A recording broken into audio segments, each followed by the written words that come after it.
بسم اللہ الرحمن الرحیم۔ السلام علیکم ورحمۃ وبرکاتہ۔ سلسلہ ہمارا شروع ہے کہ وہ اعمال جن کی وجہ سے فرشتے دعا کریں اور وہ خوش نصیب جو فرشتوں کی دعاؤں کے مستحق ہیں۔ انہی اعمال میں سے ایک بڑا خوبصورت عمل ہے جو شاید آج ہم بہت زیادہ اگنور کر رہے ہیں۔ یہ روایت صحیح مسلم شریف کے اندر موجود ہے اور حدیث نمبر 2427 ہے۔ آپ علیہ السلام فرماتے ہیں، جب بھی کوئی مسلمان آدمی، جب بھی کوئی مسلمان بندہ ما من عبد مسلم یدعو لاخیہ بظہر الغیب، جب اس کا بھائی اس کے پاس موجود نہ ہو، ہم منہ پہ کسی کی تعریف کرتے ہیں، منہ پہ کسی کے لیے بڑے میٹھے بنتے ہیں اور اس کے لیے دعائیں کرتے ہیں۔ آپ علیہ السلام فرماتے ہیں، جب آپ کا بھائی آپ کے پاس موجود نہ ہو، غیب میں ہو، چلا گیا ہو، اس کی پیٹھ پیچھے آپ دعائیں کریں، یار یہ بندہ بہت نیک ہے، اللہ اس کے حال پہ رحم فرما دے، اللہ میرے بھائی کے حال پہ رحم فرما دے، اللہ اس کا دل کو بدل دے، اللہ اس کو نمازی بنا دے، اللہ اس کو نیک بنا دے۔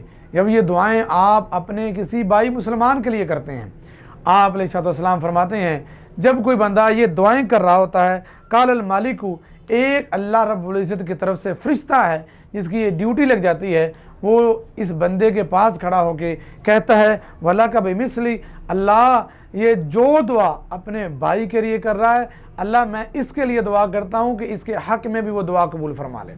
اگر آپ غیب میں یہ کہتے ہیں، اللہ میرے بھائی کو حج کروا دے، عمرہ کروا دے، فرشتہ کہتا ہے اللہ اس کو حج عمرہ کروا دے۔ اگر آپ کہتے ہیں اللہ میرے بھائی کی پریشانی کو دور کر دے، تو فرشتہ کہتا ہے اللہ اس کی پریشانیوں کو دور کر دے۔ جب آپ کہتے ہیں اللہ ہمارے فلاں بھائی کی حال پہ رحم فرما دے، فرشتہ آپ کے لیے دعائیں کرتا ہے۔ تو آئیے، اپنے لیے دعائیں تو ہم بہت زیادہ کرتے ہیں، اپنے لیے دعائیں کرنا چھوڑیے، ان لوگوں کے لیے دعائیں کریں جن کے لیے شاید آپ نے کبھی دعا نہیں کی۔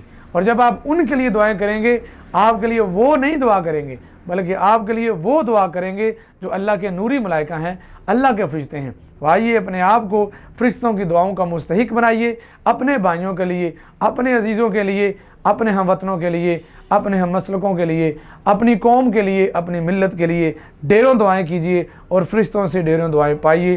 اللہ مجھے اور آپ کو فرشتوں کی دعاؤں کا مستحق بنا دے، آمین ثم آمین۔